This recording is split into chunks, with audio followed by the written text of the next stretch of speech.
February 4th, I'm Christian McAllister, and this is your CQTV. With Valentine's Day coming up, we decided to get some ideas on what a girl's dream gift is. So boys, listen up and take some notes. Enjoy candy, so I'm gonna say chocolate candy. I want a giant teddy bear. For Valentine's Day, I want roses and a box of chocolates. I want a big box of chocolate and a big teddy bear. Lots of roses. Valentine's Day, I would like some roses and a teddy bear. My ideal gift for Valentine's Day would be a bouquet of roses with a box of chocolates and a teddy bear. On a more serious note, Sumter High lost an amazing and well-respected teacher on January 12th. Catherine Carter talked to students and teachers who knew and loved Miriam Scott. Miriam Scott worked at Sumter High School for 24 years as a member of the Career and Technology Education Department. Her approach to her students inspired her fellow teachers. That she kept it real with her students. She was open and honest with them and told them just how it was. She didn't beat around the bush, and she let them ask her questions, and she answered their questions honestly. Ms. Scott's honesty and directness with her students really made an impact on them. Ms. Scott was a very inspirational teacher. She always pushed me to do my best, and she was like a motivator as well as a critic, and she was more of a mother figure. She was just so much in one. She was a great teacher, and I'm really going to miss her. Ms. Scott's funeral was held in the Sumter High School gym on January 17th. Students, fellow teachers, and community members joined her family to say goodbye to a true Gamecock. Reporting for the CQTV, I'm Katie Carter. The Sumter High Drama Club performed the annual school musical last week. Isabel Hauk went to see Honk, the story of the ugly duckling. The annual school musical gives the drama club members the opportunity not just to shine as an ensemble cast, but as individual actors. And this year was no different. I spoke with some of the audience members at intermission about which character from Honk was their favorite and why. I'm going to say ugly. Why? He's got a really good voice and a relatable character. How are you enjoying the show so far? I like it a lot. My favorite character is the cat because I really like the music that she sings. And how are you enjoying the show so far? I really like it. I'm really excited for the second half. Drake. Why? Because my main man Gavin is playing the role, and he's kind of a jerk, but it's hilarious at the same time. Are you enjoying the show so far? Yeah, it was worth the $5, probably even more. The actors found the experience of being in the musical as enriching as the audience did watching the show. It was awesome. This is my second musical, and it's awesome to work with this wonderful cast, and it's really taught me a lot about theater. And I just love being in musicals because it's such a bonding moment. You get to befriend with new people backstage. The musical Honk will not be the swan song for the drama club this year. They will also be competing at the Palmetto Dramatic Association in late February.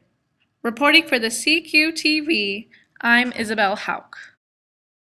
If you have ventured behind the mini gym in the last week, you probably noticed a giant fighting gamecock. Anthony Dees investigated the story of this newest incarnation of our school's mascot. The 8-foot-tall fiberglass statue that now stands behind the mini gym was the idea of Principal Dana Fall and art teacher Heidi Adler. They acquired the statue of a white rooster and over the course of 3 months transformed it into a fighting gamecock. Adler explained why Mr. Fall suggested the number 83 for the basketball jersey. We're trying to decide what number to put on the jersey, and of course we talked about doing number 1 and all that because traditionally our Cocky mascot has not really worn the same jersey number, and we decided it was probably a good idea to go ahead and start a tradition. And so we looked at a lot of different numbers, but we kind of decided on 83 because that was the first year the school opened, and so that was the first year we had athletes that were representing Sumter High and wearing the Gamecock colors. While the statue is now on display, Mr. Fall and Miss Adler are planning to have a formal dedication ceremony. We are going to have a dedication ceremony where we can invite the community, anybody that's ever played a role at Sumter High in the athletics, or even a former student that supported the athletics. Maybe invite everybody out and invite current athletes and trainers and coaches to come out so that we can dedicate it and make it something special that we're all proud of. Reporting for the CQTV, I'm Anthony Dees. Entertainment reporter Amanda Redfoot has been checking out the latest in television and film. Let's see what she has to share with us this week. Amanda? Thanks, Christian. The new ABC series Gallivant has brought something different to the channel with its medieval, fairy tale-based, comedic, and musical qualities. Gallivant follows main character Gallivant, played by Joshua Sass, a heroic prince determined to seek his revenge against King Richard, played by Timothy Amundsen, who stole Gallivant's lover, Madalena, played by Mallory Jansen, to find his happily ever after ending, along with all the trouble he'll get into on the way. You can watch the medieval musical of Gallivant unfold every Sunday at 8 p.m. on ABC. In the world of films and darker themes, American Sniper tells the story of Navy SEAL Chris Kyle, played by Bradley Cooper, whose legendary sniping skills saved countless lives during war, but Kyle found that the war haunted him when he returned home. Directed by Clint Eastwood, American Sniper has been receiving as much praise as it has criticism. Some have argued that the movie romanticizes war, while others say that it truly captures the challenges that U.S. soldiers have faced in the past decade. No matter what your opinion might be, American Sniper is sure to inspire discussion, and for that reason, it's worth seeing. Back to you, Christian. Thanks, Amanda. Coming up, we'll get the rundown on sports, meet our student of the week, and hear about a feature story that will appear in the March 20th edition of the Cox Quill. But first, a word from our sponsors. USC Sumter has been part of the community for almost 50 years. We believe in developing the whole student. We offer a variety of clubs, student organizations, and athletics. We believe brick and mortar classrooms and face-to-face interactions are just as important as online options. We believe students need choices and paths to a degree. Although we know more than anyone the value of a degree, we believe it should be a degree without debt.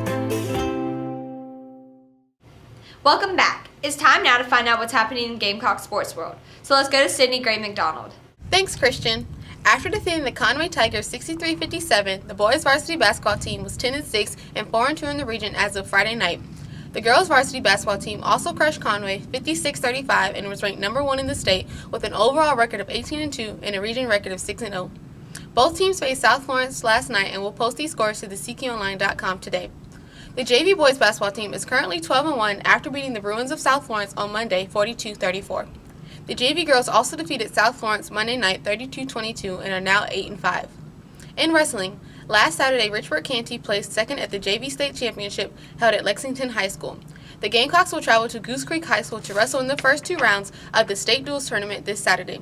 Lastly, congratulations to senior Nyjah Davis, who has been selected as one of the top 10 senior basketball players in South Carolina and will represent our state as we face North Carolina in the Carolina Classic in Myrtle Beach on March 27th.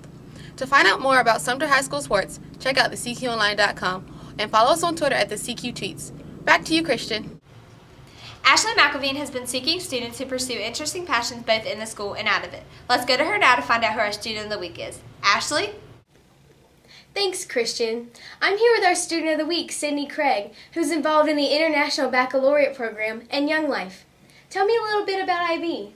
I am a senior in the IB program, and it is a very rigorous and highly disciplined program, but it also prepares you very well for what workload is going to come at you during college, especially your freshman year.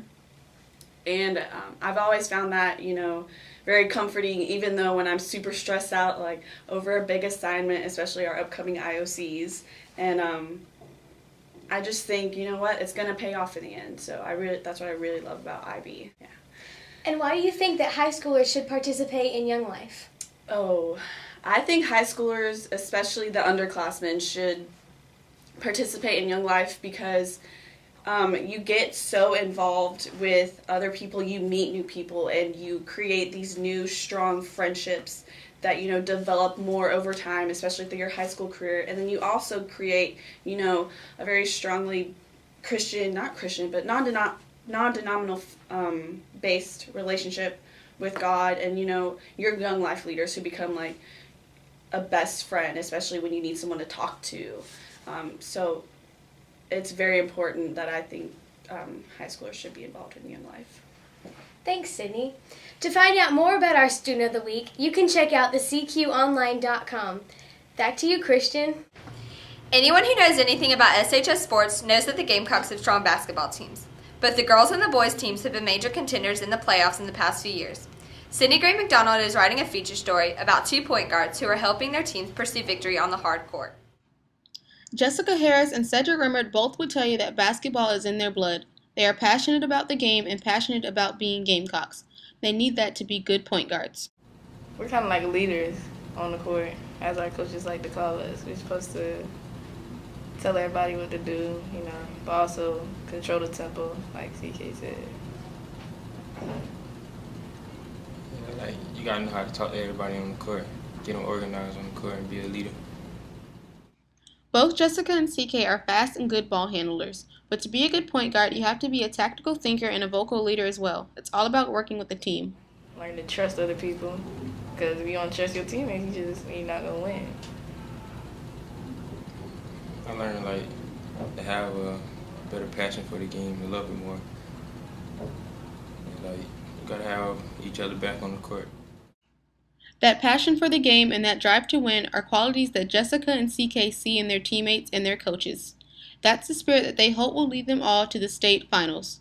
Reporting for the CQ-TV, I'm Sydney Gray McDonald.